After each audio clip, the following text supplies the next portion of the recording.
there is no need to worry about that a person who is the scientist only can build a satellite. Even a student who is studying in class 6 also can build a satellite.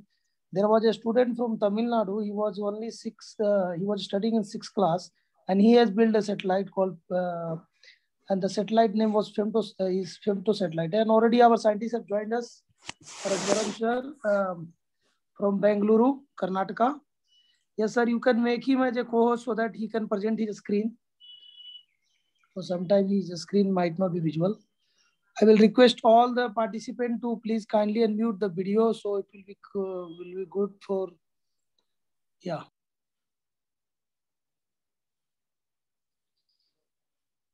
Sir, you can also give co-host privilege to other people. I have given you the privilege, na? Yeah, you have given to me, Raghuvaram sir. I will make you can make him as a co-host. He's FC Bangalore, sir. EFC. His name is FC Bangalore. Please make him as a co-host. Yes. I will make. Because he will be presenting the screen, sir. Yeah. So shall we play the national anthem, sir? Now. Yes, sir. We can start. Yeah. So my humble request to all the yes, Ravi, we can start. Yes, who have joined the workshop today, I humbly request to all of you to please just stand up for the respect of national. Sir, Raghuvaram sir, can you just 1 minute? Can you just stop sharing the screen? I will play the national anthem, then you can share it. Raghuvaram sir. Yeah. So.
Punjab Sindh Gujarat Maratha Dravid Utkal Banga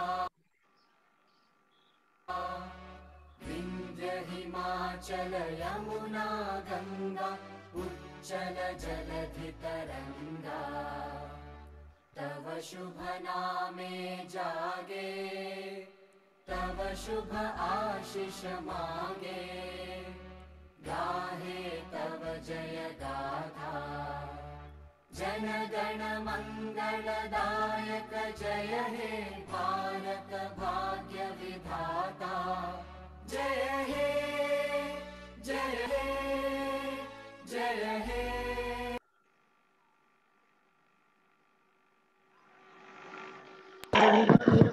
Now I request Denu Lasmi, Brand Ambassador of IDMI Foundation, to welcome our guest for today's program. Denu Lasmi. Yes, sir. The Galaxy of Intellectube, Honorable Director, invited guests, parents, teachers, and our beloved student. How phenomenal is today!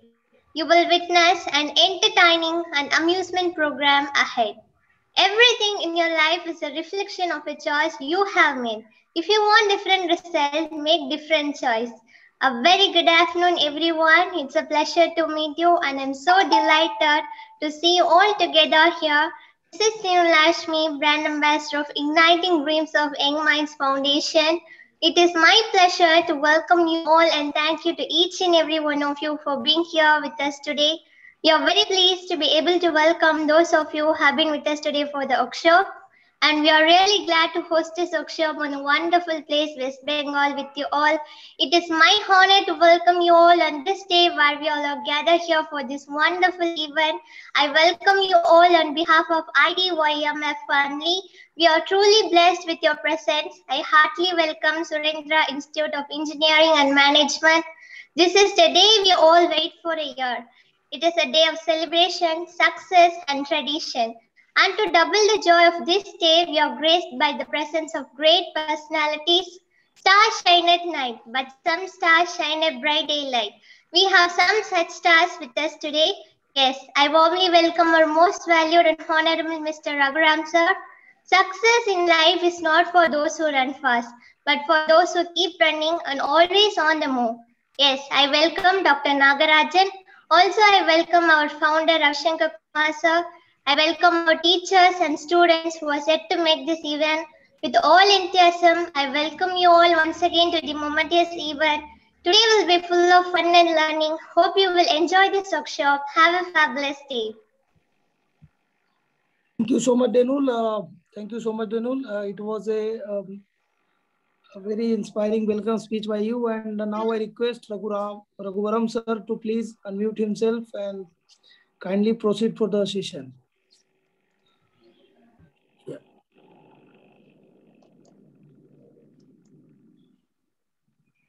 Thank you. Friends, good morning to all of you. I'll start, this discussion with a small introduction of mine. My name is M.V. Raghuram. I'm born and brought up in Bangalore. I did my schooling and diploma in mechanical engineering from Bangalore. Passed out in 1994. Then I joined National Aerospace Laboratories. I was working in one of the division called Structural Integrity Division from 94 till 2008. And in 2008, we started our own company called Bangalore Aircraft Industries Private Limited. And, since then, I'm with BIL. And I'm one of the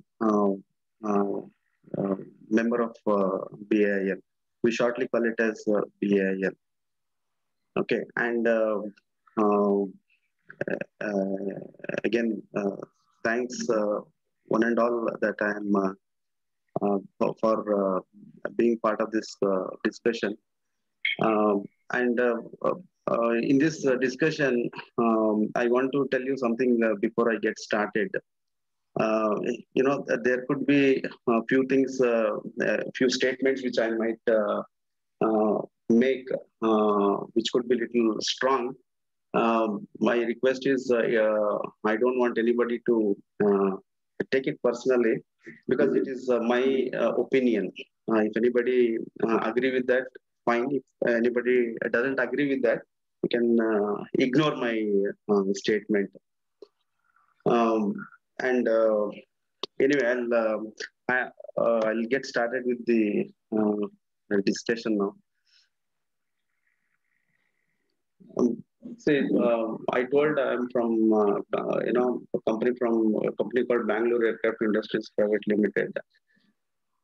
In our the aim of our company is to run our own airlines using our own designed and developed aircraft. What we want is that we want to connect all tier 2 and tier 3 cities in our country with our own designed and developed aircraft. And that's the mission of our company. Now, whenever in our company, we also have a training program where students who are in college from aeronautical or mechanical background people who have completed their graduation, they all come for various programs. We have intern program, and we have on-job training program. So when all the students are coming, we first when we are having a session with them, we start with the the discussion that I would like to know from students what is the meaning of the word engineer or engineering. So that's how we get started. Most of the times, what happens, including myself, I used to tell whatever that comes to my mind without I'm very clearly knowing that I never used to convince myself first. So we all had that habit right from our school days. We used to say things only to impress people or somehow satisfy our ego that we know something. And we also know very clearly in our heart, we have no idea what we are talking about because such questions were never asked right from the beginning. As simple as why we are going to school, what is learning. Likewise, when we join engineering college also, we say, okay, I'm doing my engineering, but we have never would have asked even a single day, what is the meaning of engineer truly. So that's how we used to start. And there is a small background to this. In our company, these questions were not asked suddenly when students were coming. It was our chairman who actually started asking these questions to students. He started asking because he was, I actually worked under him when I joined National Aerospace Laboratories, and I have never met a fine human being like him in my life, and another person like him, and a brilliant scientist come engineer. Now, he used to come, stand in front of students, and he used to ask a question. He was not asking a question, he used to tell. Say, he used to tell the following things. He used to say, look, I joined my engineering in 1970. Then in 1977, he joined National Aerospace Laboratories. Then he retired in 2008. 3 years after retirement, he is asking this question to himself: what is the meaning of engineer? And he used to tell the following things, where even to make sure that students don't get nervous that some big person is asking such question to students. So, and he was really meant what he was telling, that he asked this question 3 years after his retirement. And he also used to tell students, you don't have to really worry that you have to answer this, because I myself have asking this question after my retirement. So sitting in one corner, I was thinking how lucky these students are that they are able to, they have a opportunity really to think about it. It was not only for them. I have been with him all my life. Even such questions has never occurred to my mind. And it was also interesting experience for me to listen to him, whatever he was telling. Now, why this thing has to be known, he used to tell me on and off, and even today I don't get the complete grasp of it, but still here I'm sharing my feelings, whatever he was telling me. That anything that we do in life, we need to ask a question, what it is. what is that I am trying to do. Because by knowing it, you can always correct yourself if you are going in the wrong direction. This was the essence of what he was telling. Anyway, now, like as I said earlier, none of us would have ever asked such a question, because such discussions never happens either in school or in college. That's how it has been happening all through. And here I'm not trying to point out the fingers at anybody or trying to blame anybody, because we all know that we are in a system like that. Now, he, like my our chairman, who when he asked this question to himself, he told me the following, that he just went and when this question came to his mind, the first thing that he did, what anybody else will do, that go to the dictionary and see what it conveys. And what it conveys is that an engineer is one who designs and builds. Okay. Now we all know that when we were all small kids, what we used to do, we always used to, make a paper aeroplane, and we used to fly it.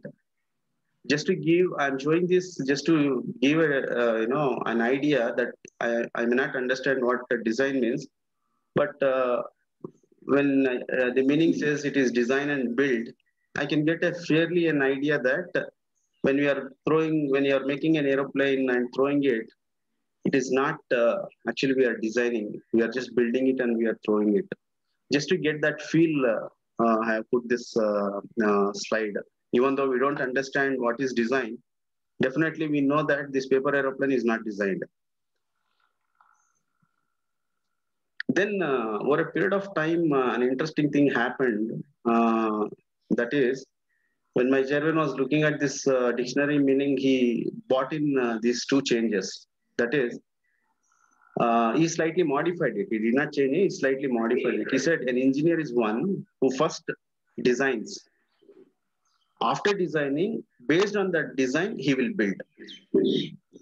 This is another thing which really struck me, because at that right then, whatever I was thinking about myself, that remotely also that I'm an engineer or this and that thing went out of my mind, because I can proudly say that I'm not an engineer, because I've never designed, and based on design, I've never built it.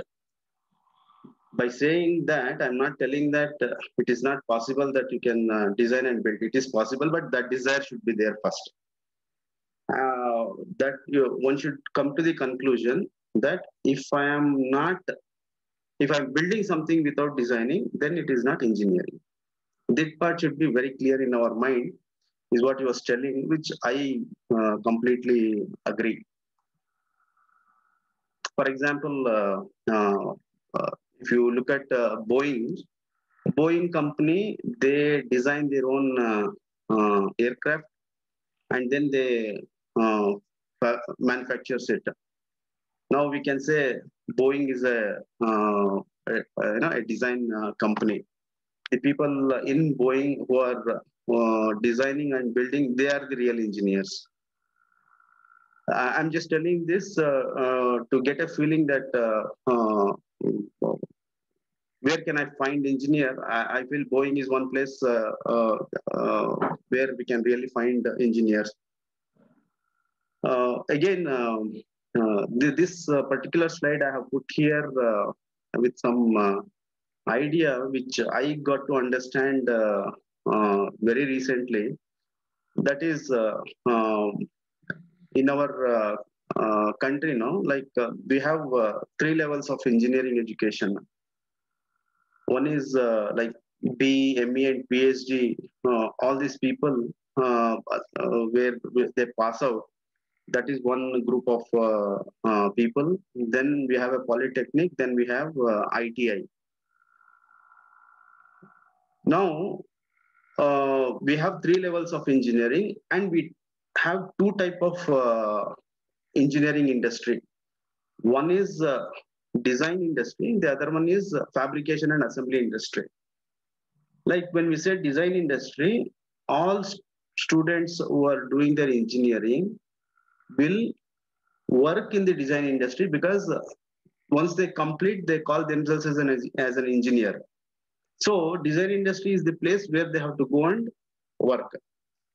Likewise, we have fabrication industry, the third one which I'm talking about, where people after 10th, they go and get trained hands-on, working on machines,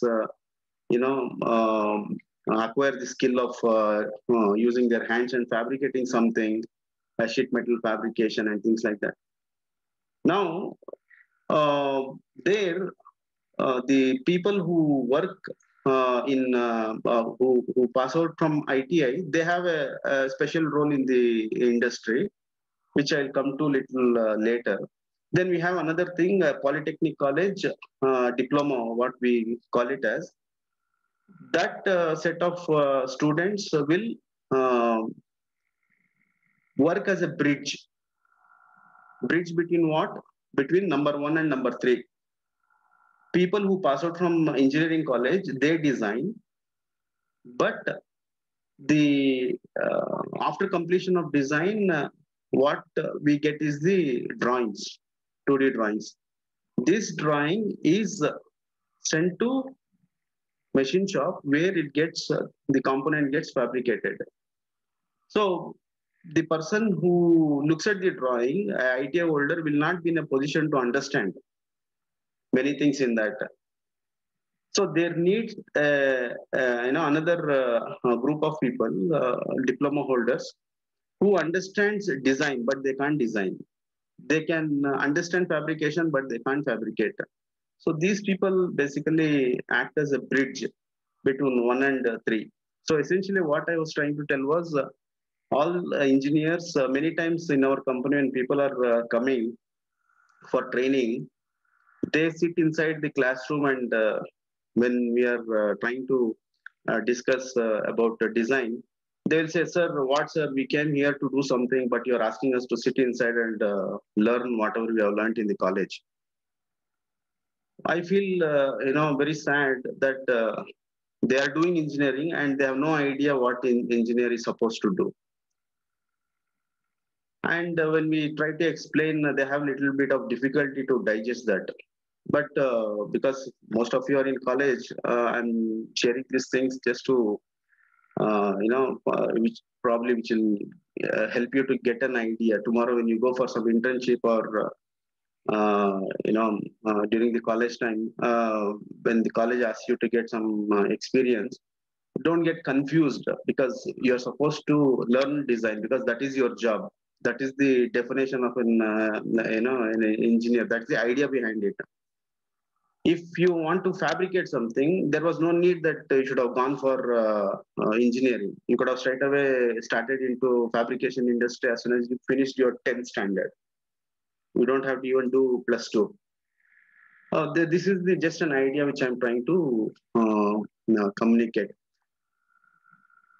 And one of the things that is happening in our country right now is we have this, like first I want to give you an idea. In engineering, there are 2 types of industry. One is design industry, the other one is fabrication and assembly industry.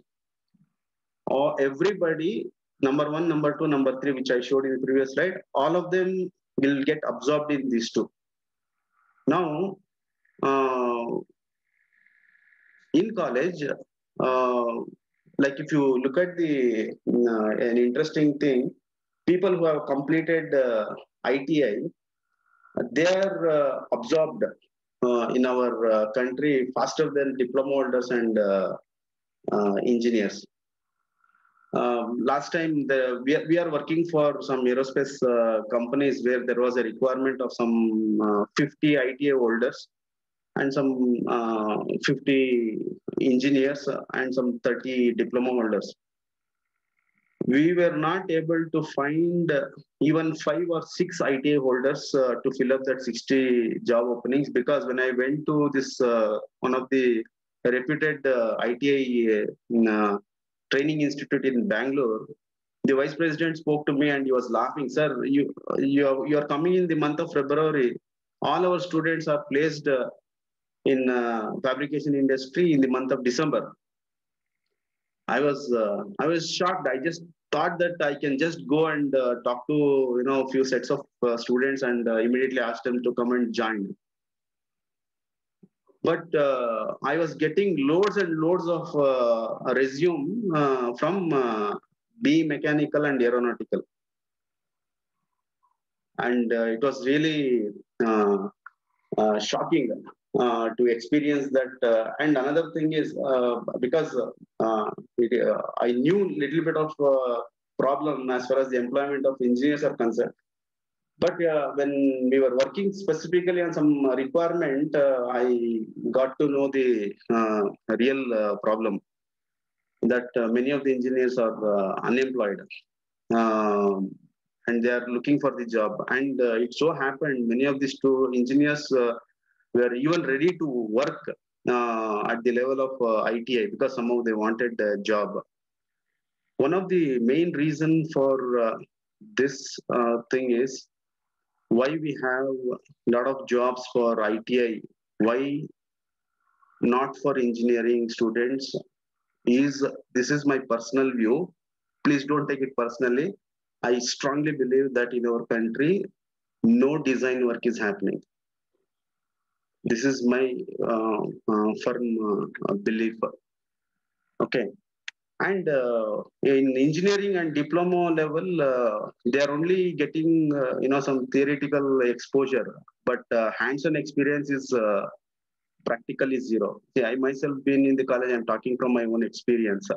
I was an useless student who was not capable of doing anything. Not that I'm capable of doing something today, but after joining an industry, I realized that when I started putting my hands and doing something, it really helped me to build that confidence. Even tiny things I'm capable of doing. But before that, I was not even confident about myself in doing anything.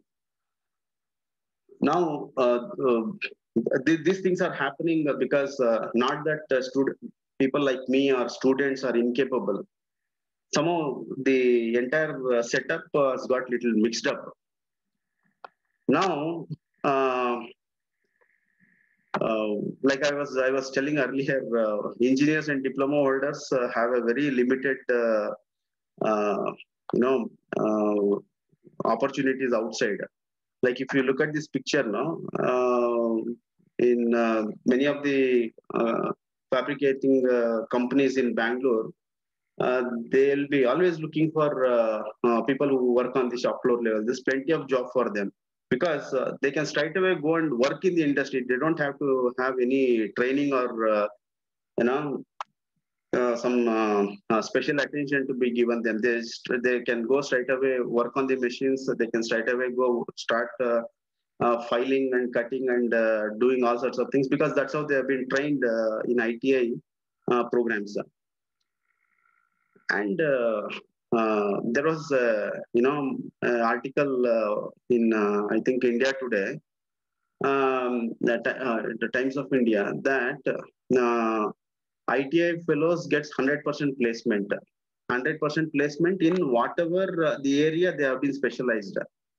Whereas we all know today, many of the engineers with aeronautical and mechanical background, they're all working in IT field, which is a very, very sad thing.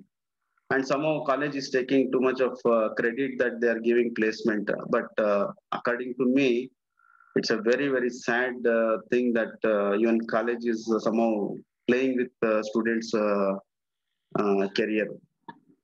And again, this is my personal opinion. And because I'm talking to student, in a sense, you feel that an elder brother is talking to you.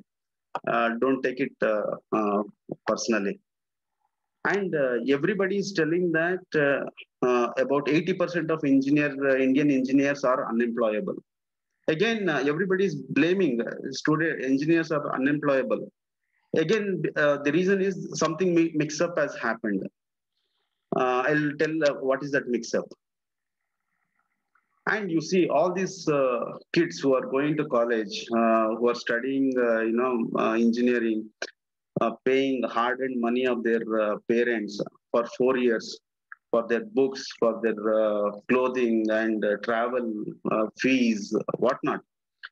And after 4 years, when they're coming out from the college, nobody wants them. What I very strongly felt is, which we keep talking about it on and off, in our country, if this has to change, like the change means if students who finishes their graduation when they come out, they should immediately get employed. How it can happen is by only one way, that any engineering college, even for that matter, schools should be started, should be managed by an industrialist who only have ability to employ all these people in their industry. Nobody who is starting an engineering college who doesn't have an industry with him, he should not start an engineering college. First, start an industry. Start, building the product, designing and developing the product. After that, only you start the school. Where, when I say school, you should start from daycare. From daycare, students will finish their UKG, LKG, UKG. From first standard to 10th standard, they will finish their secondary in the same, college school, which is managed by the industry. They will finish their +2 and their engineering. All these students will be trained in the engineering by the designers, fabricators who are working in the industry. And by the time they finish their 4th year, all these students will get, straight away they know which part of the factory they are going to work. That clarity should be there when they join daycare. When I said daycare, when they join school at the age of 3. If this is done, only then I think no engineer who comes out from the college will ever suffer. But right now, what is happening is not right. In our company, I'll tell you just for your information, we have started this company called Bangalore Aircraft Industries Private Limited. The first thing that, and our goal is to run our own airlines with our own designed and developed aircraft. And what we are doing, the moment we started our industry, 3 years after that, we started our daycare service. Today, we have daycare service with homeschooling attached to it. Because we felt if we have to run a successful airline, it is possible only if you start from daycare, not even from +2 or not even engineering independently. Because every day when I'm interacting with the kid, all the kids, even at the age of 3 or 4, I am trying to see what I should do so that these people tomorrow, they are going to, become a very good addition to the company. Work at whatever the capacity they can work. That much of care, thought every day it goes on our mind. It is not possible to today. The industry, what their problem they're facing is because what is happening in the industry, no student or college is aware on minute-to-minute basis. Many times it all becomes like a tourist visit. But you can only visit as a tourist, but we can never learn anything. That is for sure. It's a very practical thing. We don't have to, it's not a rocket science to know that. So here, this is the point I'm trying to tell, that only if a policy is done in our country in such a way, not to disturb anything which is happening right now, but henceforth, it is important that our the people who have an industry has the ability to give jobs in millions, in thousands, in lakhs. Only they should start the educational institution, nobody else. Because if it, you see what is happening now, thousands and thousands of students are suffering. Thousands and thousands of students are working in a place where they are not supposed to be there. They are mechanical and aeronautical are going to IT, and nobody worries about that. College is just giving the degree certificate and throwing them out, and that's the end of it. It's all your headache now. Do whatever you want. It won't. A country cannot sustain itself if such a thing is happening for a long time. And I'm going to cut it to the next level, like some of these things which really makes me feel very sad. That is, in colleges, no, most of the times lecturers or scientists who visits, they come, they somehow excite students to make some models and make them fly or things like that. And students are suddenly getting carried away by these things. Like I said earlier, it is possible to build without designing. By doing that, it will never make you an engineer. These kinds of wrong concepts are getting inside the thing. Many students come to our office and where they say, sir, I visited US, I did this, I did that, we participated in that program, in this program. All these things are, I strongly believe it's all farce. And somehow, student has to come out of this, fantasy that by going to America and participating in something will make you an engineer. If you come back in Bangalore, I don't think you will get a job straight away. It's not possible. Then, most of the things are happening in such a way that it's all, putting up a show. There is no deep inside that we are really designing something. It is not there.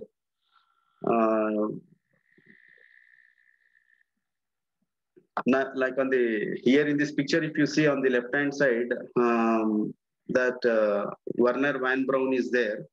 On the right hand side, we have some students who are building something. We should never get confused with being an engineer and building something. For God's sake, I request all students, just be very aware of this.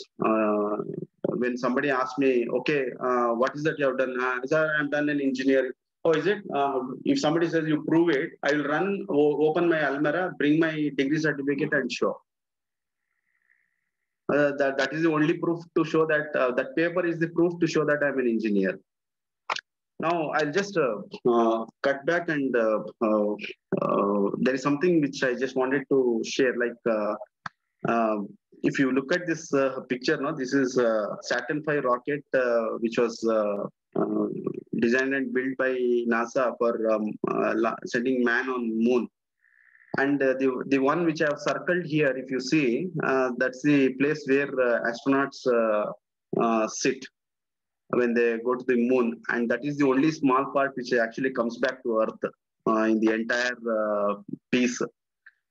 Now, like these three astronauts here, all three highly accomplished astronauts. One of them was the first person to do a spacewalk.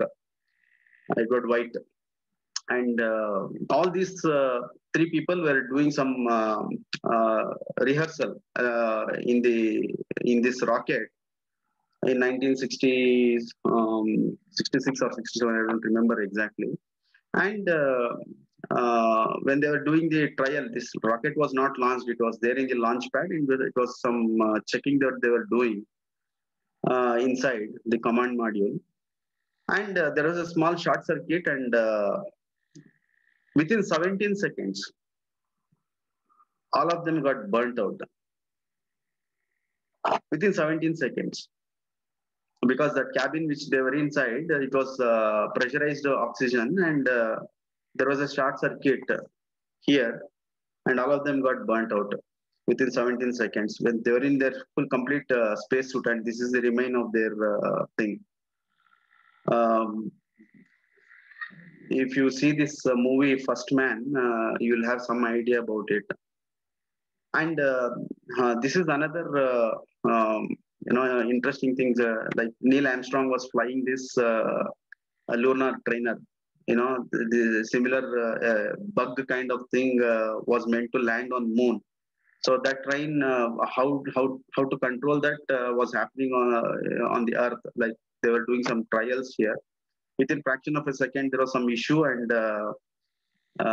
Neil Armstrong ejected. The entire lander crashed and got burnt out. In mid 60s, it was this machine itself was running into a few $1 million. Now again, I'm showing another picture where Apollo 13 movie you would have seen. It's a very interesting movie. If anybody has not seen, please see that. And these 3 astronauts who are almost like few hours away from the moon landing, their rocket in which they were traveling exploded. And luckily, they were able to come back to Earth alive. And this was another accident.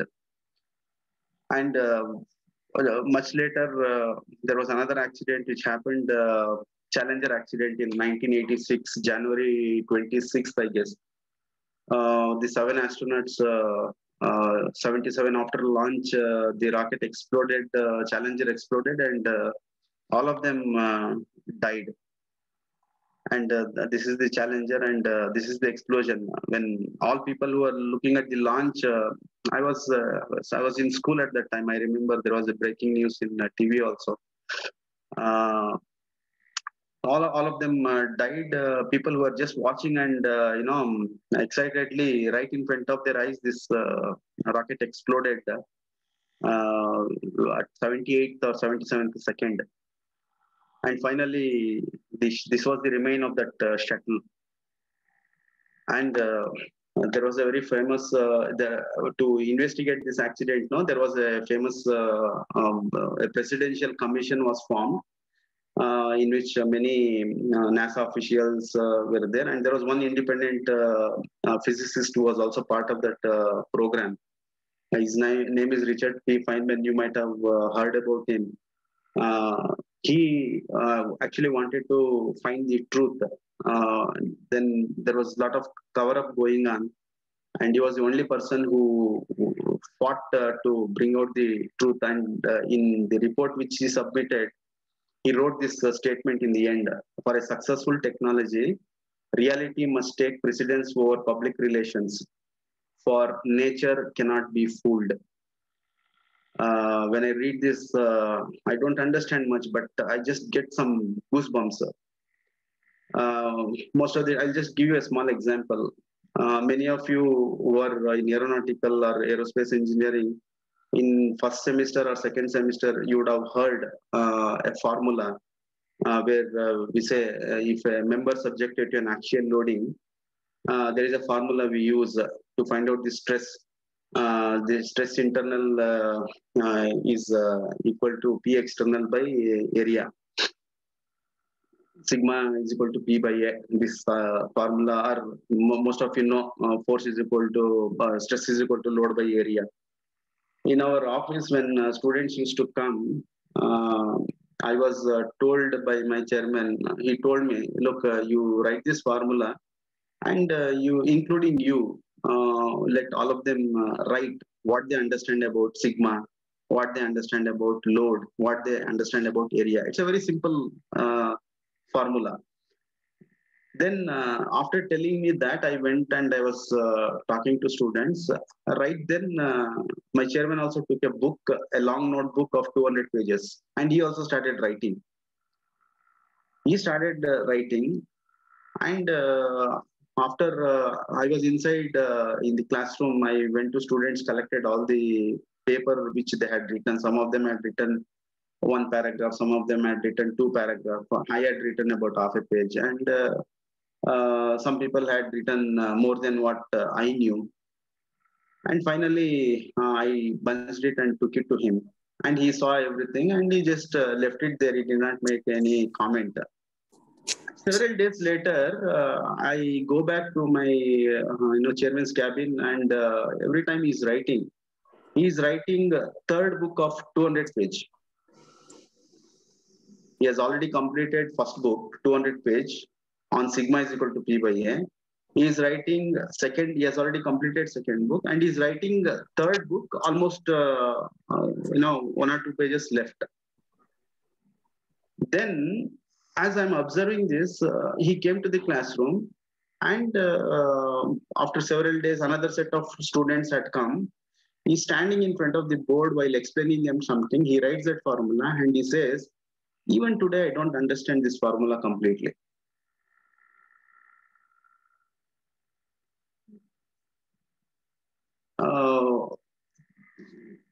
When we talk to students, or even for that matter, myself, what is there? It is sigma is equal to P by A. One is stress, the other one is load, the other one is area. And he's telling here, after writing 3 books, that yes, completed almost 3 books and still continuing. That it totally shows that there is no into learning, and there is so much to know in this world. We always tend to think, okay, I finished my engineering, I got degree, so I'm an engineer. This is like, if you look at this last line, no, for the nature cannot be fooled. Just because I am an engineer and I know the formula doesn't mean that I design a structure subject to an actual loading and it will not fail. But there is a lot of meaning into it. I think these things have to be discussed right from our school times. Somebody gets 100 out of 100 in maths. That means he knows 100 out of 100. He knows the entire book 100%. Is it possible?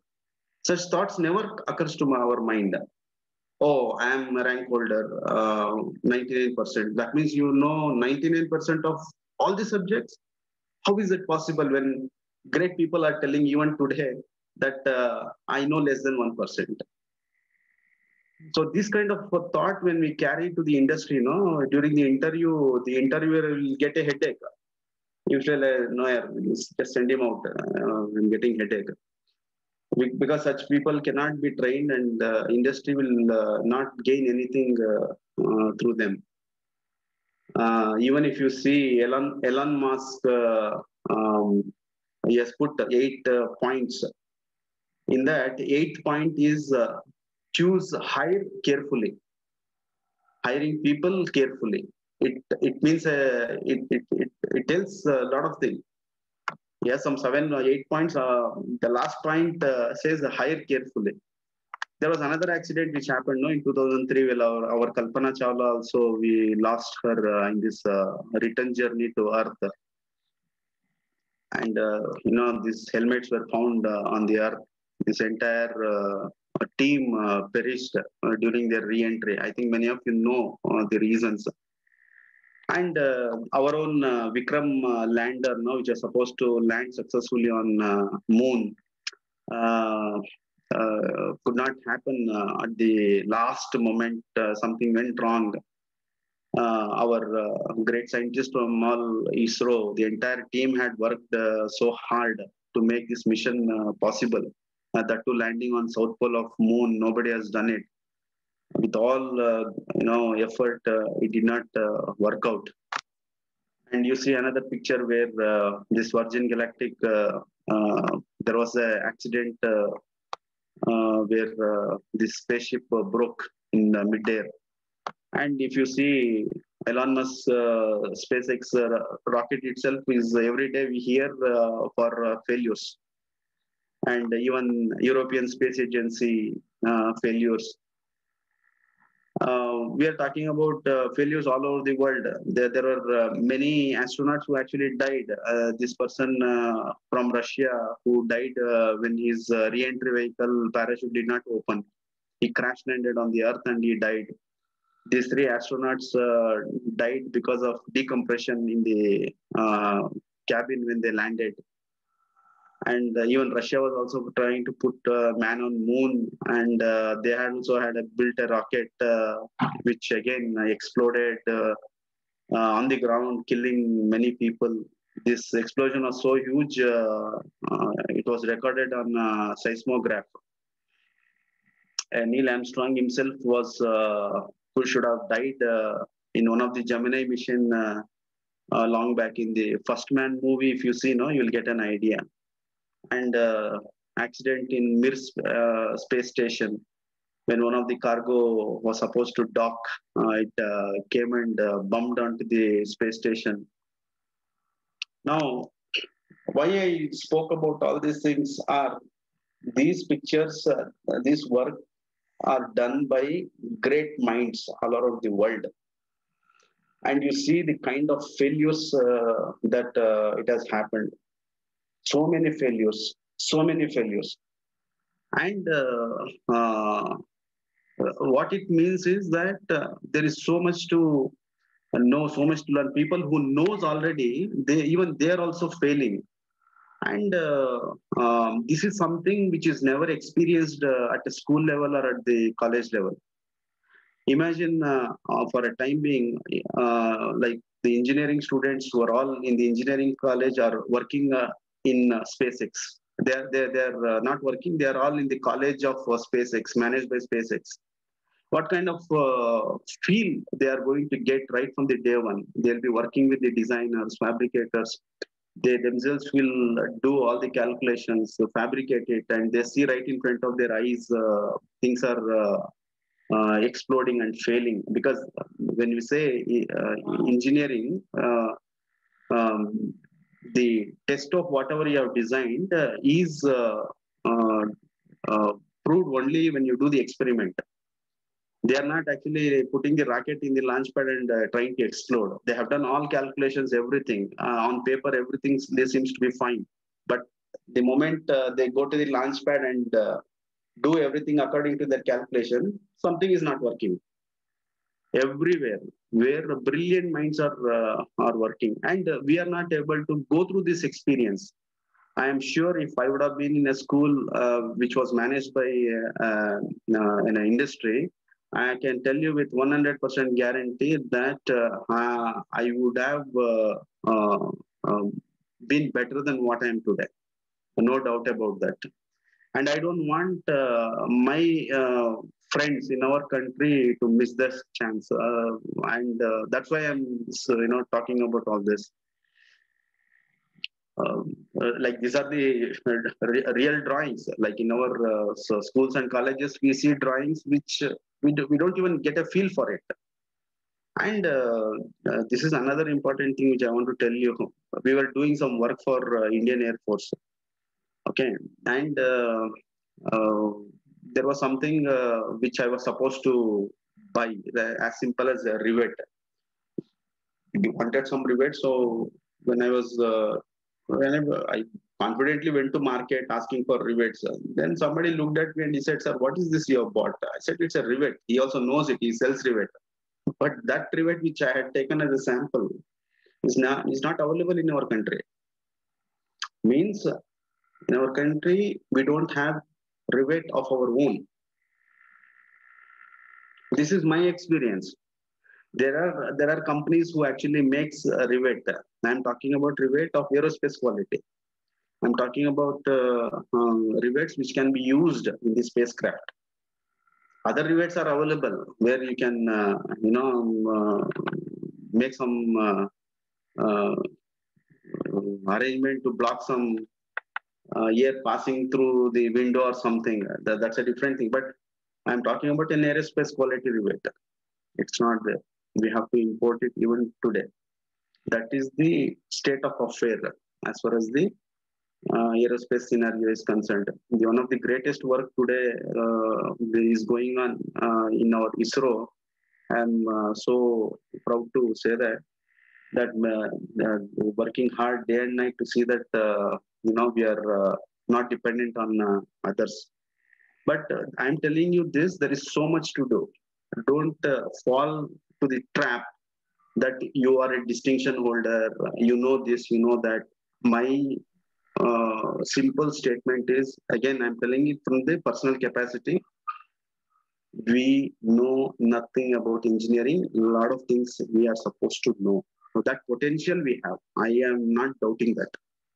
But we don't have, whatever we are doing, it's not enough. It's not enough. Much more needs to be done. When I say, okay, what is the way out? Like I said earlier, immediately if these things can be changed, only if an industrialist starts his own product. Then he will very carefully train all his employees right from the age of 3. And they will be the best designers in the world. Everything has to be like all these components which I'm showing, all these things have to be tested. A lot of certification process, so design, development. Like you take one product development activity, it will start from design, analysis, CAD analysis, then fabricating it. After that, testing it. The testing will never confirm with your calculations. So you have to go through that cycle to see where things have gone wrong. And after that, certifying authority has to come. They have to witness what you're doing. Then they will certify it. Then in the market, when people suddenly grabs from your hand, then you know that you have done something which is directly useful for people. Also, this is again another test. This is another, our Gaganyaan thing, which is ISRO was testing in case of some emergency failure, the astronaut's life can be saved. So they have made some test. So this part is not. I don't want to spend time on this part, but in the entire world, right from the beginning, we all humans were very curious to explore, to look up the sky and see what is out there. Whether there are people like us in the outer world, all these planetary movements. We were all right from the day one. Since 70,000 years, when human became an intelligent person, these thoughts are going on. But even today, it has not changed. Those days, telescopes and binoculars were not there, but today we have all these ultra modern facilities. And even today, we know, like people say, the more they try to explore, they're realizing how little they know.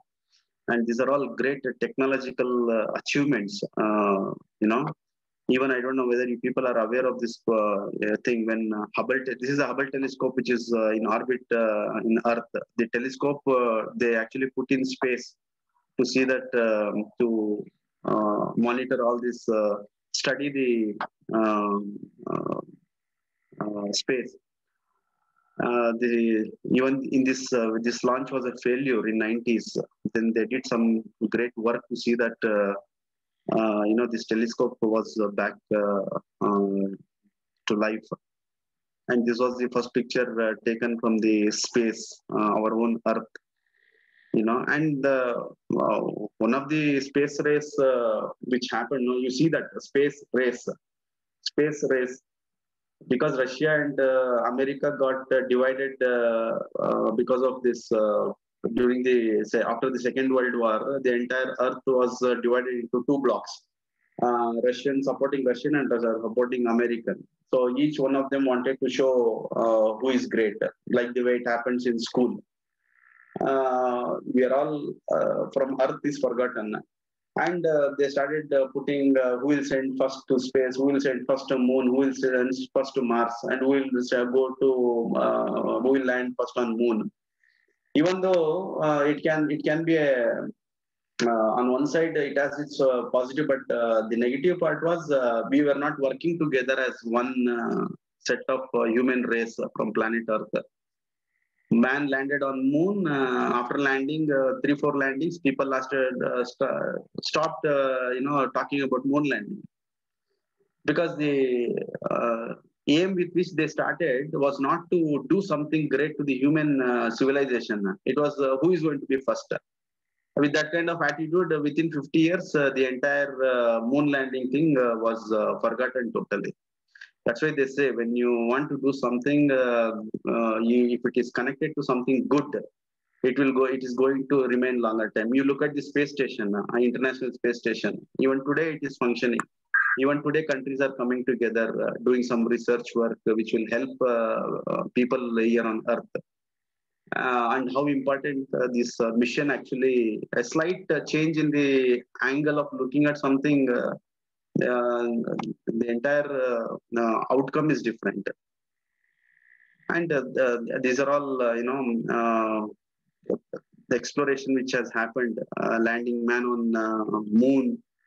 And just to tell you that one of my favorite space flight is Apollo 8, where for the first time 3 astronauts went around the moon and came back to Earth.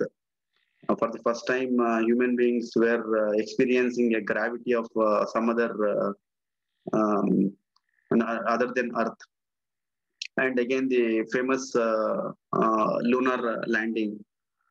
These are all, we are so lucky to see these pictures, because I'm sure thousands and thousands of people since ages, they had always looked at the moon. But we are in a century where we were able to see a man landing on the moon, which others never had this chance. And this is the first step of Neil Armstrong. And another interesting thing here, which I want to tell you, is like in some of the interviews, many people felt in the exploration of moon, they discovered Earth. The meaning is, when they went and got into the orbit of moon, for the first time, when they go around the moon, they see suddenly they see out of their window the Earth is rising. Till then, they never realized that it has struck them. So they felt that we went to moon, but we discovered Earth, which is a very significant thing that they told. Like one of the Apollo 8 astronaut, he said we set out to explore the moon, and as I said, astronaut William Anders, and instead discovered the Earth. And Neil Armstrong said that after landing on the moon, he did not feel like giant. He felt very, very small. He was able to block the entire Earth using his thumb. And he was not telling that my thumb covers the Earth. He is telling that I realized how small I am. These are great people who are telling that our Earth looks so fragile for them when they see it from the outer space, and they're all so changed that they don't see borders, any of those. And here we are all fighting with each other like dogs. At least dogs, sometimes they fight and maybe they become friendly. But we are fighting with each other. There is so much of problem, so much of poverty, all sorts of human problems which humans have created, and we are destroying our Earth every day with all this pollution. The future generation is going to pay a heavy price. And I think now the idea of engineering has a more meaning now, to see that how we are going to make our entire planet safe, our whatever we do with the purpose of doing good to the human civilization for the future generation. And again, as far as the exploration is concerned, many of you are seeing pictures of Mars now. When I was in school, I was so stunned to see the picture of this Mars, because in 1977, the 2 landers landed on Mars called Viking 1 and Viking 2. And both of them went with a small laboratory to find the life on Mars, but they couldn't find. But these pictures were always interested me to see the picture of this Mars. At that time, there was a movie called Total Recall, where Arnold has acted. A very old movie it is.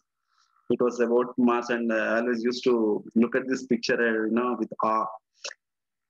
And these are the latest exploration. This is an exploration on Venus.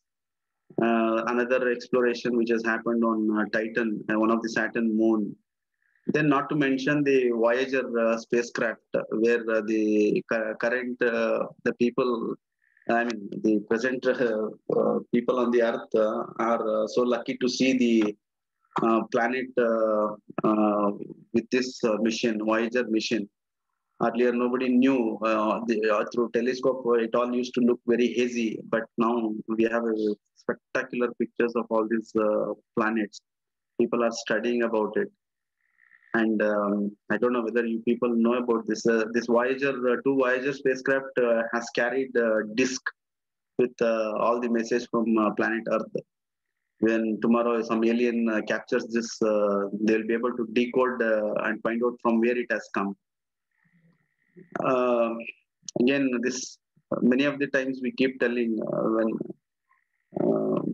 if I have to it is little silly, but it has a lot of meaning. Most of the times we do something because somebody else is doing, so we want to do. Somebody else is doing, that's why looking at him, we will do. We will never do what we want. Like the exploring space should not happen because China is doing or America is doing. We should have a valid reason. It's not that tomorrow, say, if people say tomorrow if something happens to Earth, we go to Mars and things like that. If somebody who has a great planet like Earth and is destroying, no matter where he goes, that planet also will destroy. So what is the point? What we have in our hand, we are not taking care of that, and we are already deciding the Earth will get destroyed, so we'll go to Mars. If we have to go to, if you have to do any exploration, like this Mother Earth is our home forever. So this Mother Earth has to be taken care better than any other planet on which we are going to land. And like I said, space exploration, this ISRO's motto, I liked it a lot. See, the ISRO's motto is not just for our country, it is for the entire world, mankind, for the service of mankind. This for the service of mankind, I also imply for the service of our planet Earth, including all trees, plants, animals, whatever Mother Earth had created, we have responsibility towards that. Again, International Space Station, where many countries are working together. This shows unity. This shows unity. Different scientists working together in same lab. Not the previous missions. Like in future, we might even land on Mars, and our great grandchildren might even have a tourist visit. And these are some of the movies which and documentaries I think many of you would have seen. Just to, like the other day, Swati Mohan, who was part of that Mars mission, I heard telling most of the things she learned watching movies. I think it is true what she is telling. Even in everybody's case, many of the things when they say they'll really learn many things in that. Anyway, I want to thank all of you for your time. I know nothing really, and if my chairman comes to know that I was giving a talk, probably he will shoot me with a machine gun. I don't doubt for a second. But before he shoots me, I'm going to pull out my friend who actually dragged me into this. First, he should be killed, and after that, me. Anyway, I just had my own feelings which I wanted to share with all of you. It is my complete personal opinion. Yeah, I don't want anybody to take it personally. Thank you. Thank you so much, sir. And yeah, thank you so much, sir. Yes, sir. Yeah, I just want to share two videos of launching of the satellite, which was made by our team members, and I will explain little bit about that. Sir, can you please stop the sharing the screen so that I can share my screen? Yeah, thank you, sir. Yeah, just a moment. So, dear student, I am going to share you some videos, which was the satellite made by team member of IDVM Foundation. You just see the video. I will explain to you in the meantime how it was made and how it was launched from the PSLV. As you all know that India has got three types of launching vehicles. Earlier we were using that SLV, and now we are using PSLV, and also we are using GSLV. So we have three launch vehicles, and in future we are going to have another one by 2050. That will be the awesome one.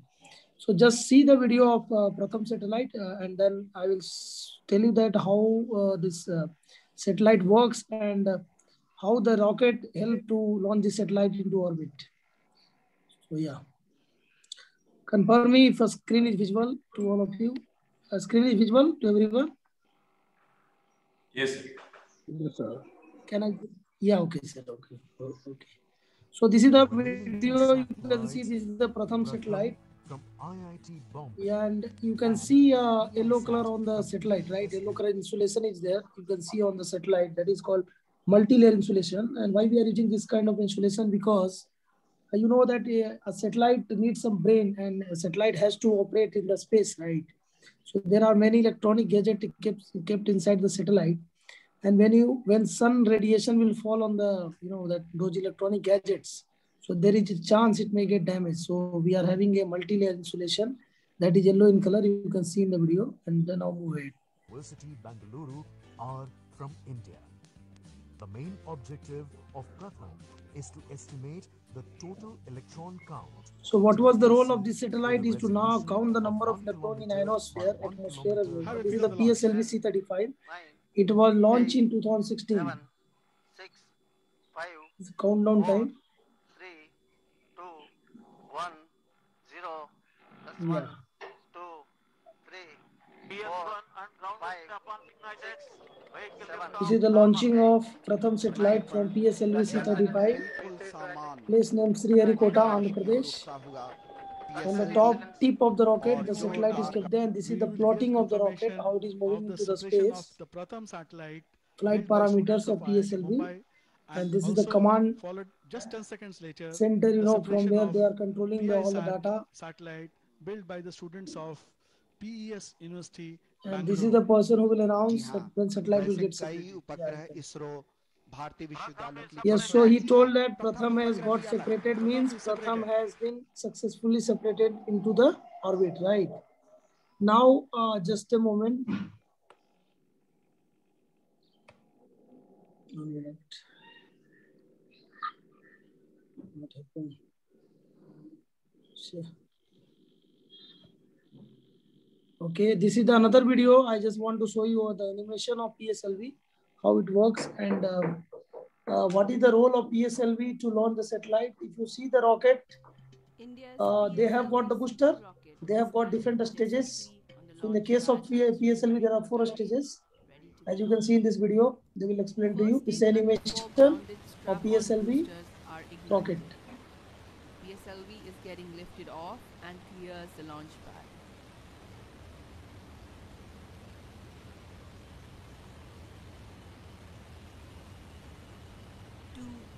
Strap-on boosters. Yeah, so these are the boosters. As you can see on the screen, these are the boosters. First, this booster will get separated. Now the booster has got separated.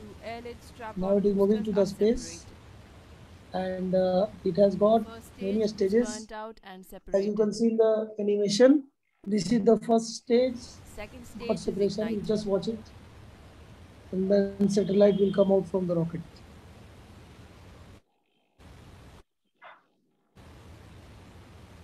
payload fairings are separated.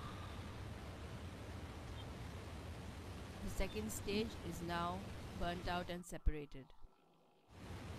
Third stage is ignited. Third stage is burnt out and is separated. Fourth stage is ignited.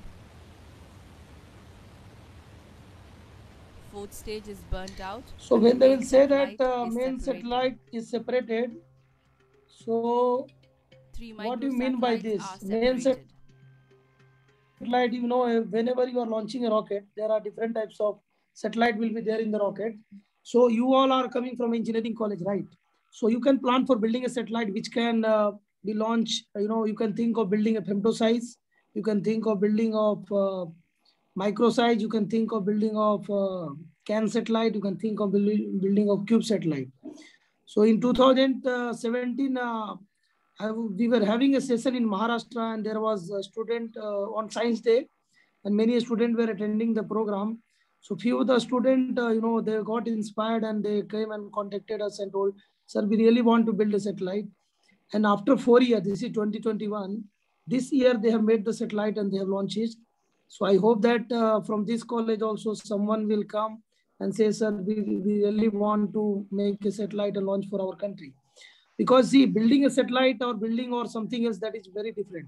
If you build a satellite, you can make yourself proud, you can make your country proud, you can make your state proud. So it will be a really amazing moment when you build a satellite. And we have so many experts with us who can guide you. And we have Raghuvaram sir, he is very much expert of aircraft engineering and all. He can help you in various things. He can guide you in various projects if you want to do in, you know, different engineering fields. So you can always connect with us so that we can connect you with Raghuvaram sir and you can get a lot of guidance from him. Since you all are from engineering background, some of you from mechanical field, some of you from IT field, a lot of things you can do in your life. Once you have, if anyone have questions, you can ask to Raghuvaram sir. किसी को कोई question पूछना है तो आप पूछ सकते हो अनम्यूट करके.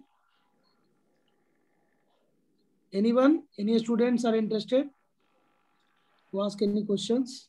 Not only question, if you want to share any feedback regarding the session, you can unmute yourself and share your feedback. Yes, thank you, sir. Very great. Yeah. Yes, everyone, please.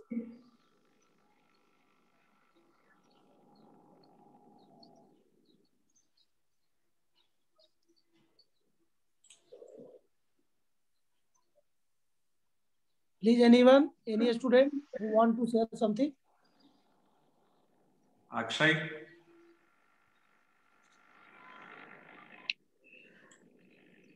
आप लोग बहुत कुछ कर सकते हो और मैं इतना ही कर सकता हूँ कि अपने पास जो लोग हैं इतने अच्छे लोग हैं, जैसे रघुवरम सर की मैं बात बता रहा हूँ.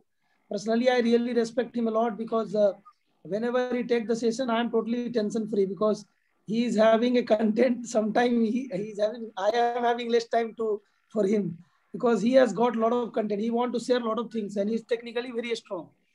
तो आप लोग इंजीनियरिंग कॉलेज के बच्चे हो, आप लोग बहुत कुछ कर सकते हो. आप अगर हमसे जुड़े हो, सर नागराजन सर है, बहुत पॉजिटिव इंसान है. मैंने उनको एक बार ही इस प्रोग्राम के बारे में बताया था और विद इन 5 मिनट उन्होंने बोला नहीं हमारे स्टूडेंट के लिए अच्छा है, इसलिए उन्होंने तुरंत इस प्रोग्राम को कंफर्म किया. और 1 महीना पहले ही हमारी बातचीत हुई थी और सर ने बहुत अच्छे से इस प्रोग्राम को कंडक्ट किया. तो आप सब प्रोजेक्ट अगर कुछ करना है आपको फाइनल ईयर के लिए, तो रघुवरम सर आपको बहुत अच्छे से गाइड कर सकते हैं. He has got lot of knowledge, you can take help from him. और आपको कुछ पूछना है तो आप पूछिए, सर यहीं पर हैं. आप किस तरह से अपने कैरियर को बना सकते हैं, क्योंकि आप 2nd ईयर में होंगे, 3rd ईयर में होंगे, तो आपको किस तरह से प्लेसमेंट लेना है. सर रघुवरम सर आपको हर चीजों में गाइड कर सकते हैं. Anyone please unmute yourself.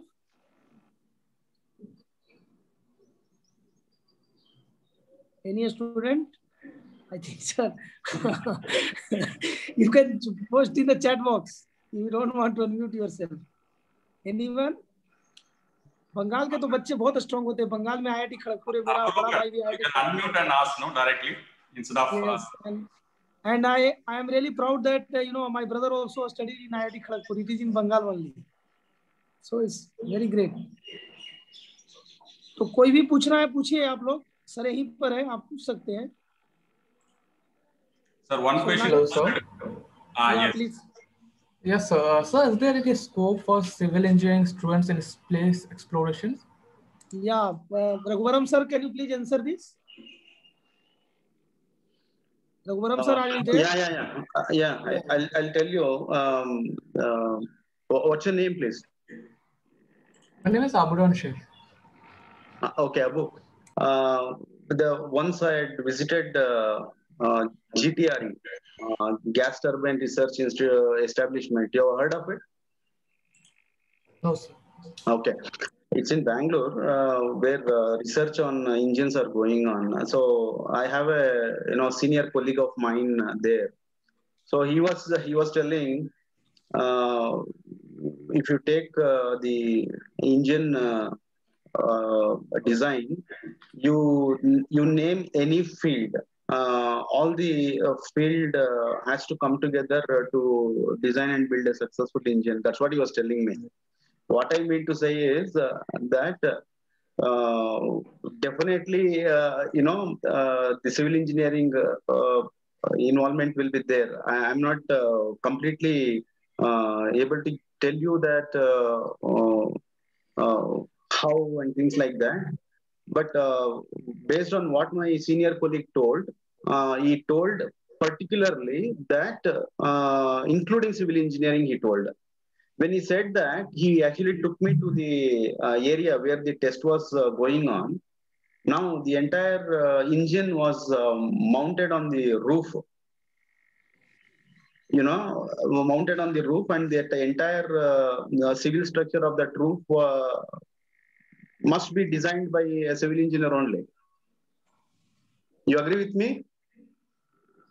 Yes, sir. The structural components of the roof. Yes. So that way, the first thing he told that that is one of the beauty in product development. If a college decides to develop a product, but not to put it in the showcase, but to sell it in the market, all fields, right from management up to the mechanical, civil, electronics, you name anything. All gadgets today or automotive thing, anything that you take, it is all the combined effort of all the field. It is not an independent entity at all. Now, somebody cannot say, you take your mobile. How many times we drop our mobile? But there you see that structure has to be, should be withstand that impact load. And inside electronics is there, software is there. That way, in a product development, if a college is able to take up such projects, like I said, with an intention of selling it in the market based on its quality, all fields in the college has to work together to make it happen. There, the idea of teamwork will come. Interdisciplinary interactions will happen. A mechanical person will know what problem electronic person is facing, or an electronic person will know what may. But all these things has to be led by, not by students, but senior students, senior lecturers, and lecturers taking direct help of the industry. It's all linked. If such a thing happen, all fields will realize the potential and importance. So, for your question, yes, you look at that rocket launch, Abu. The entire structure is a civil structure. You take an independent engine testing. That independent engine testing is put on a rig. That rig has to be supported somewhere on the ground only, no? It's there. Thank you, sir. Sure. Civil engineer has got a big role in this. That as our Raghuvaram sir have already said to all of you. See that you just saw the launching of that PSLV. There was some platform, and from there it is getting launched. So you have got a great role in this. You can do wonders as a civil engineer also. Yeah. Anybody else? कोई भी पूछना चाहते हो आप लोग पूछ सकते हो. आपको कोई प्लेसमेंट से रिलेटेड, आपको रघुवरम सर हर चीज में गाइड कर सकते हैं. Not only technically, he will guide you to make you a perfect engineer also. If you are if you are looking for a good jobs and all, he will definitely guide you in this. Sir, मैं इनका session पूरी hello sir. Yeah, please tell me. Sir, how to join? Yes, sir. How to join in ISRO, sir? Yeah. See, government organizations regularly they post their requirement on their web portal or the other employment news papers. There is no direct entry to ISRO. Earlier it was there. Earlier I joined NL through a direct entry. Otherwise, I am nowhere qualified to get in. I'm talking way back in '94. So now everything has been made automated. Like they put everything in the web portal where also they advertise on the newspaper. That you have to, employment news is something which you have to continuously follow and visit this web portal for two reasons. One, if they are looking for freshers with graduation, that they will advertise if they are taking them as a scientist or something. There is another requirement if they get of finding a trainee or working on contract basis. All these things they will put it in their web portal. They continuously keep visiting the portal and check for the requirement. No influence, no backdoor entry. Such things are not there. Such things are not there. And they also have, things like cutoff percentage and things like that. Those things you can look at the some of the previous advertisements which they have posted. You will get an idea. But this is even for National Aerospace Laboratories also. It's all like that. You can everything, including project work, also you have to apply it online. Whether I have satisfied your answer? Okay, thank you, sir. Yes, sir. Anybody else have any question you can ask to Raghuram, sir? Anybody else? So which kind of experience we need to join ISRO? See, whenever, like again, it depends on the requirement of ISRO, if they are looking at electronics or computer science. But I can tell you from the point of structural engineering. Whenever when a fresher is going for an interview, they are going to ask only about the fundamentals of engineering. They will ask you, I'll tell you, for example, you all, I think many of you mechanical are here. Just want to know. Mechanical, aerospace, engineering, you have some mechanical subjects also, right? Yes, sir. Are you from mechanical field, sir? Are you asking, are you from mechanical engineering background? See, yeah, correct. I'll tell you something. There is a very nice thing which our chairman used to say. You are not given a job because you have given a right answer. You will be given a job only if you answer why that answer is right. For example, let's say there are 10 people who have to be appointed in ISRO. I'll tell you who will get the job. The first round, they will ask, what is the formula we use it for calculating the actual stress? Everybody will say, everybody knows, they'll say sigma is load by area, correct? So all 10 of them, but they have only 5 requirements or 3 requirements. Then in the next round, what happens? They want to filter it out. Then they will say, another question they will ask. Okay, now can you tell me why it is sigma is load by A? Why it is not load plus A?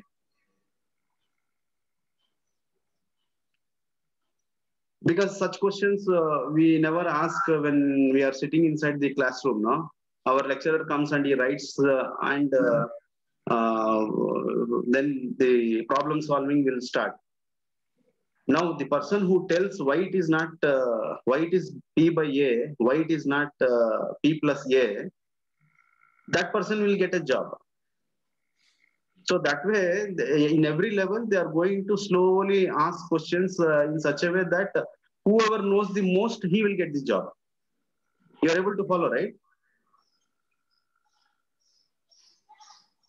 So when you go for the job interview, when people are going to call the freshers, they are not going to ask anything complicated. They are going to ask only questions like the basics of what you have learned in first semester or second semester. So everybody knows that you don't have the experience. So now they are not going to ask anything what they are going to ask a person who has worked in an industry. They know fresher who has just come out from the college, whatever he knows, how much he knows about it, that is what they are going to ask. So suppose if you say, sir, I want to get an experience, then I want to join ISRO. Like I said, direct entry to ISRO is not possible. Number two, what is the alternate? The alternate is like what Ravi was telling. We are a group of people who have worked in aerospace industry. We have experts. If you get associated with us, then we are going to, we know what industry wants. And accordingly, we are going to train. So anytime you get a chance to attend an interview in ISRO, I can guarantee you one thing, you will get job there. Because that's how our training is done. What ISRO wants, they will say, no, this is the guy I want.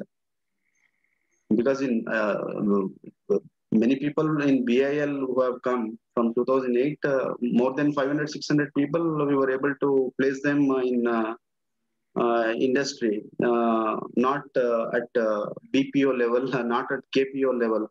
They were all into an industry where some work related to the haircut thing is going on. One of the disappointing thing, like as I said, in our country, we don't have design industry. So this because that is not there. There is a lot of difficulty for engineers to get into the design industry because the design work is not going on. But there are companies who work for Boeing and Airbus. So you can get into such companies' service industry through our company without any problem. But when you come, there is no magic wand. We have to make you unlearn for first 6 months, and after that only, like we have to do the hard disk formatting. We have to do the hard disk formatting of your brain. Then we can put a new set of things in that which industry wants. ISRO freshers is a different approach.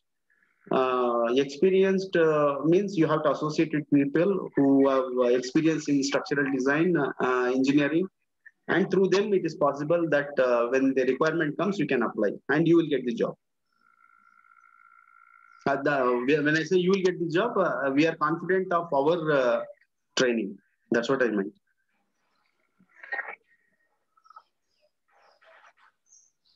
You all can do wonders, that Raghuram sir have said to all of you. You can connect with us, and if you are looking for some jobs and all, Raghuram sir will give you a lot of training if you are looking for, especially for aerospace industry like NAL, ISRO, DRDO.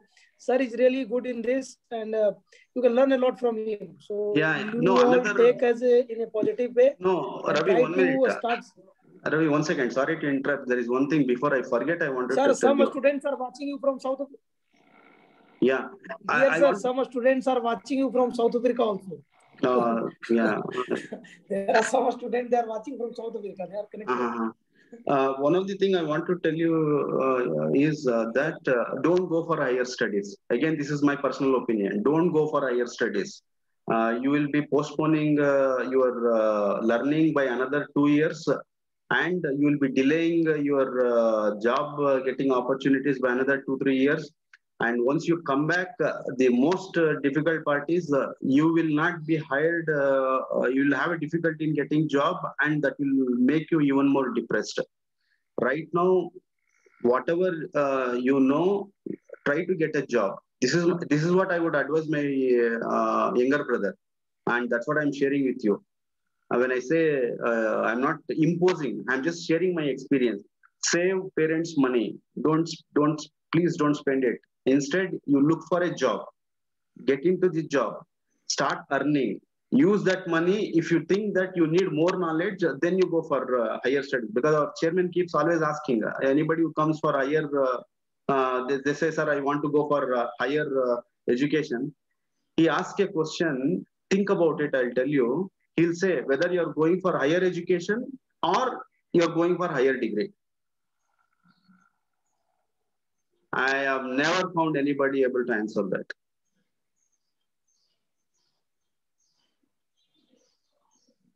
At least when you start working, you will get the other side of the story. What is going on? You'll place yourself in a better position to decide what to do next. Because mommy daddy ka hard earned money we have learned right from first standard to spend. So that same attitude will continue. And just because we don't get a job, everybody is thinking of getting into the higher studies. Just because we are not realizing it is the same mind, only the physical, geographical location is changing. Even though Einstein is standing in front of me, if I have not learned anything from my lecturer who is an average lecturer, I will not learn anything from Einstein also, because I have the same attitude. That won't change. So I request all of you, stay here in India, struggle, because all these days, we were little aram se sab kuch chal raha tha, but like get associated with people like us. We can help you out. We can help you out in acquiring the knowledge, and based on that knowledge, you should get a job. This I can guarantee you 100%. But clapping cannot happen with one hand. Even when you are coming, you have to come with a mindset that you are actually going to learn everything from now on. Colleges are doing their best to fulfill the state and central government's requirement. They also have a limited time. Everybody is working with their own difficulty. We have to understand that. But there are people who can help you out. Don't just simply pay money, join for some course, get another certificate again, which is useless. Instead, try to get a hands-on experience. So in our company, we are working on a small two-seater aircraft design development program, where by associating, you can learn design, you can learn finite element analysis, you can learn how the test validation part. At a very small level, you get an exposure. That's what happens at a bigger level also. Whether it is about the space or about big aircraft, the technique won't change. So you will reasonably have a clarity what is going on. Okay. And another thing I want to tell you is that you have to be very clear about what is the next step when you are taking. You have to think and you have to take that carefully. See, I'm not telling you come and join our company, do some course and things like that. But don't hesitate to come and get the clarity. Ask for the details. Convince yourself. Talk to your parents. Even we can talk to your parents and give the confidence to them. We are here to help you to help yourself. We are not trying to give you some money and bribe करके आपको job नहीं देंगे. That's what my chairman told me when I was at NL. He told, look, don't expect that I'm going to make you part of NL. I will give you knowledge, but you have to help yourself. But anything that you don't know, you ask me 1,000 times, but with the interest of learning. Otherwise, I'll kick you out. This is what he used to tell me. And and that's how it should be. I'm so happy that he never had a soft corner on me, tried to help me. He was only trying to make me strong. That I'm able to realize today. And there are people we can surely help you. You don't have to worry. I'm not trying to put a very gloomy picture. I'm only trying to say there is so much of opportunity. And that's what the other way of putting it. There's so much of our country, 1.3 billion population. there are so many requirements that needs to be fulfilled. Yeah. Any other questions, please? Thank you so much, Raghuraman sir, for your eye-opening session about engineering and current job opportunity for the engineering student. I strongly agree your point, and we wanted to have long-term association with you and your company for the benefit of our student. Definitely, our student will approach you for internship kind of activity or project support. So I request you to extend your full support to our students so that they will get a real hands-on session during their final year projects. And yes, sir. Yeah. No, always at your service. So that's why I said they should not come to some other company. They should think that they're coming to their company, their brother's company. That's how it should be. Thank you so much, sir. And I take this opportunity to thank Mr. Ravi Shankar for arranging such a wonderful session for the benefit of our students. And we are looking forward to have more such session in the near future for the benefit of our student as well as for the benefit of the faculty members. Yes, sir. It was a great work done by you, sir. Then it was possible. I just remember the day when I just talked to you, and you are a very positive person, sir. Really, I salute you for that. You are looking for your student to do anything. I saw that the message. I had a chat with you. From that I understood. And Raghuvaram sir, he is having no time, but still he's finding some time for us. That is really great. Yeah. Actually, I had an appointment with my wife at 1 o'clock. She's in my mother-in-law's place. I actually don't know what is the time. I may not get the 1:39, sir. 1:39, sir. 1:39. Oh, okay. So yes. And some of the students are watching you from South Africa, sir. I just want to connect with them. Hello, sir. Can you hear us? Hello, can you hear us? Yeah. Christ Bible College. Yeah, can you unmute yourself for 1 minute and you can mute yourself. Hello. They are connected they are in the screen, but I think the darkness is more. Yeah, you can see that there's a school, Christ Bible College. That is yes, I can see that, sir. Yeah. I can see that. Yeah. Yes. Thank you, sir. Okay, sir. So, with your permission, tell me, sir. Yeah, I think we can conclude, I guess, Ravi. Yeah, okay.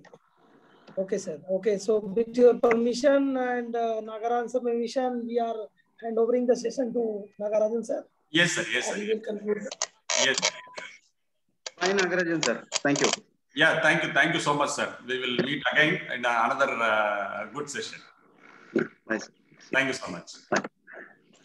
I request all the participants to switch on your video for a few minutes so that we can capture the virtual photo. I request all of you to switch on your video for a few seconds, quickly.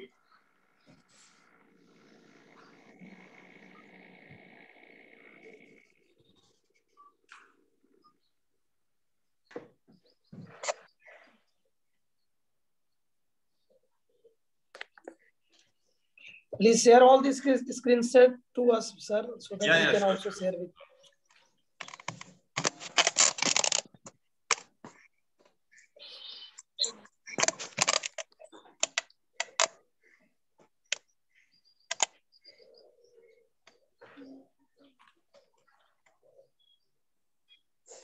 Thank you. Thank you so much. I will close the video. Thank you, sir. Thank you. Okay, everyone, do well.